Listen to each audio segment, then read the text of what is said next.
Welcome everyone. आज की ये वीडियो हम सब के लिए सबसे ज़्यादा खास होने वाली है क्योंकि आज हम सीखेंगे वाक्य बनाने का रामबाण तरीका, यानी कि खुद से हम सेंटेंस बनाना सीखेंगे।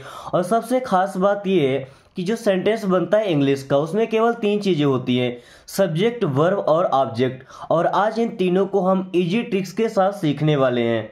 ओके, इंग्लिश सेंटेंस का कोई भी स्ट्रक्चर हो, इनमें ये 3 चीज़ें ही होती हैं, subject, verb and object. Okay, इन सभी को कैसे पहचानेंगे, कैसे सेंटेंस में लगाते हैं, ये सब हम इजी ट्रिक्स के साथ सीखने वाले हैं। ओके, सो बने रहे वीडियो में अंत तक। अगर आप भी चाहते हैं कि केवल एक वीडियो में आप प्रॉपर इंग्लिश सीख पाएं, तो ये वीडियो आपके लिए सबसे बेहतर होने वाली है दोस्तों।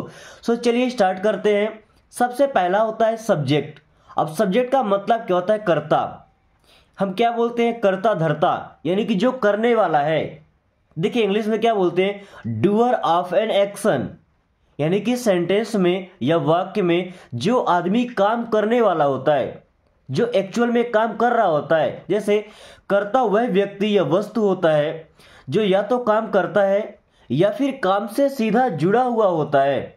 ओके, जरूरी नहीं को काम करता ही हो, काम से जुड़ा हुआ भी है तो वो सब्जेक्ट ही कहलाएगा। अब जरूरी नहीं कि वो आदमी हो, कोई चीज भी हो सकता है। आपको एग्जाम्पल के साथ में हर एक चीज को समझाया जाएगा और किस तरीके से आइडेंटिफाई करना है ये भी सिखाया जाएगा। ओके, अब कुछ सब्जेक्ट आप देख लीजिए जो इंग्लिश लैंग्वेज में हम यूज करते हैं। ओके, जैसे आई मीन्स मैं, वी मीन्स हम, यू मीन्स तुम, दे मीन्स वे, ही मीन्स वह, सी मीन्स वह। देखिए अब ही और सी दोनों का मतलब हो रहा है वह, तो ही का यूज करते हैं मेल जेंडर के लिए और सी का यूज करते हैं फीमेल जेंडर के लिए। इट का मतलब होता है यह है, ये न्यूटर जेंडर। न्यूटर जेंडर का मतलब क्या होता है?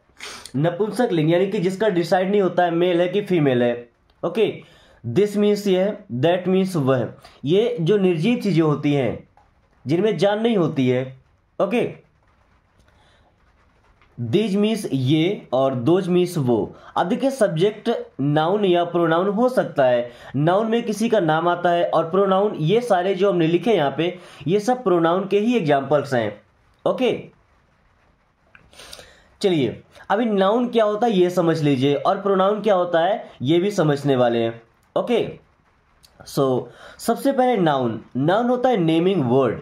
नेमिंग वर्ड मीन्स वो किसी का भी नाम हो सकता है, किसी आदमी का, किसी जानवर का, किसी वस्तु का, किसी जगह का। जैसे यहाँ पे क्या लिखा है एग्जाम्पल में? सूरज, ये आदमी का नाम है। कॉपी या चेयर, ये चीजों के नाम है। मिल्क, ये भी चीज है। आगरा, ये जगह का नाम है। एंड काउ, ये जानवर का नाम है, एटसेट्रा। दुनिया में किसी का भी नाम हो, अभी जो आपका नाम है वो भी नाउन, आपके बच्चे का नाम वो भी नाउन। ओके, मिस नाउन आपको समझ आ गया होगा। अब देखते हैं pronoun. It is a word used in place of noun. Miss noun के जगह पर नाम ना लिख करके जिन वर्ड्स का हम यूज करते हैं वो प्रोनाउन कहलाते हैं। जैसे I, we, you, they, he, she, it, her, his, them, etcetera. कई सारे प्रोनाउंस होते हैं। जब आप रेगुलर प्रैक्टिस करेंगे तो आप इन सभी चीजों को डिटेल में सीख सकते हैं। ओके, जस्ट एग्जांपल के लिए आपको चीजें समझाई जा रही है ताकि आप बेसिक इंग्लिश का समझ पाए। ओके, अब देखिए trick to find subject. Subject हम कैसे ढूंढेंगे सेंटेंस में? भाई हमें कैसे पता चलेगा कि सब्जेक्ट है कौन, काम करने वाला है कौन? तो आस्क हु और व्हाट फ्रॉम द सेंटेंस। हमें सेंटेंस से पूछना है। क्या पूछना है? हु और व्हाट। हु मीन्स कौन, यह किसने किया, या व्हाट क्या है। हु मीन्स कौन, या व्हाट मीन्स क्या। यही दो चीजें पूछेंगे तो हमें सब्जेक्ट मिल जाएगा। चलिए कुछ एग्जांपल से देखते हैं, आप बताइएगा इसमें सब्जेक्ट क्या होने वाला। ओके, कमेंट करना है। मैं क्रिकेट खेलता हूं, आई प्ले क्रिकेट। खेलता हूं, कौन खेलता है भाई? मैं को क्या बोला हमने? आई, तो आई हमारा हो गया सब्जेक्ट। अब देखिए यह कलम अच्छा है। अच्छा है, गुड। क्या अच्छा है? This pen.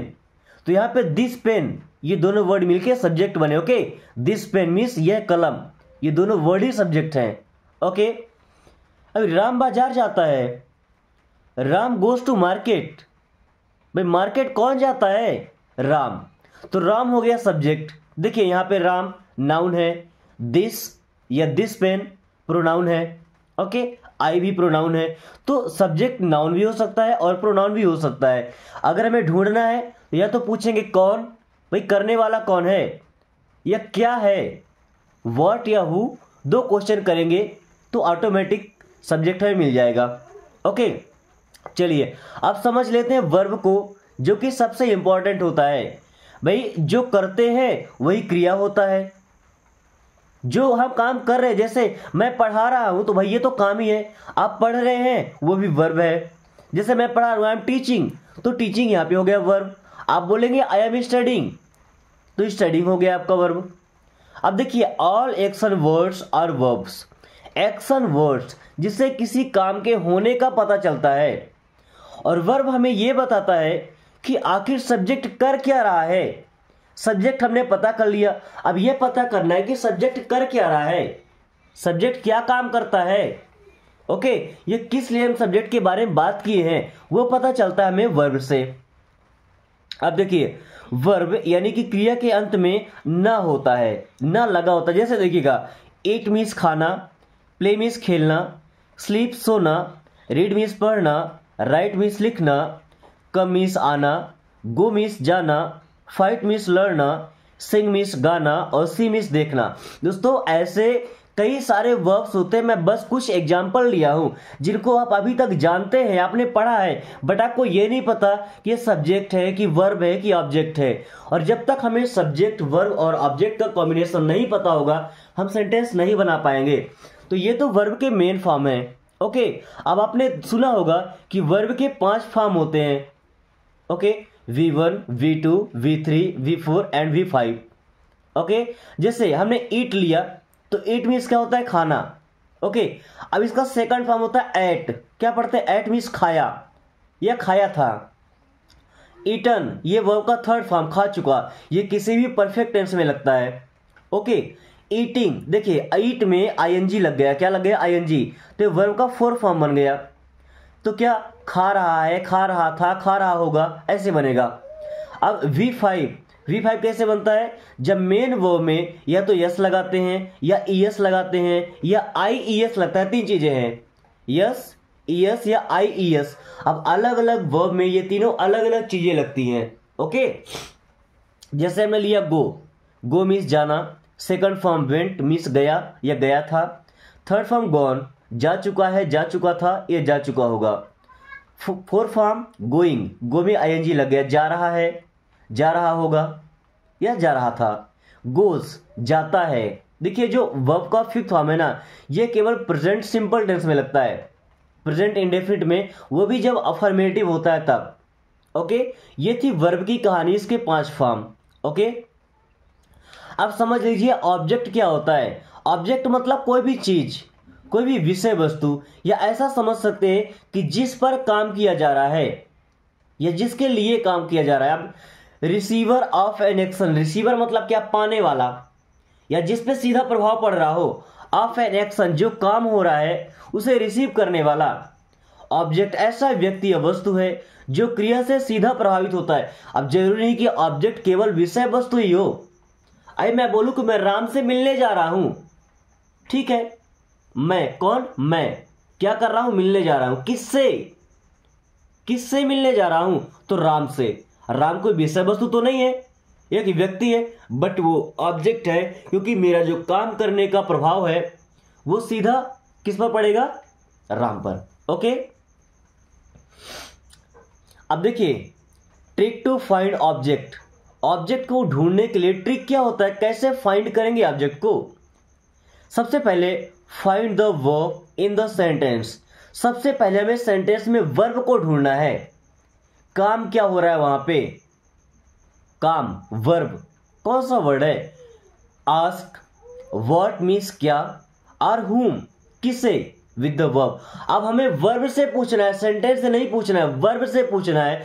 क्या पूछना है? कि क्या या किसे। चलिए एग्जाम्पल दिखाते हैं आपको, तब समझ में आएगा।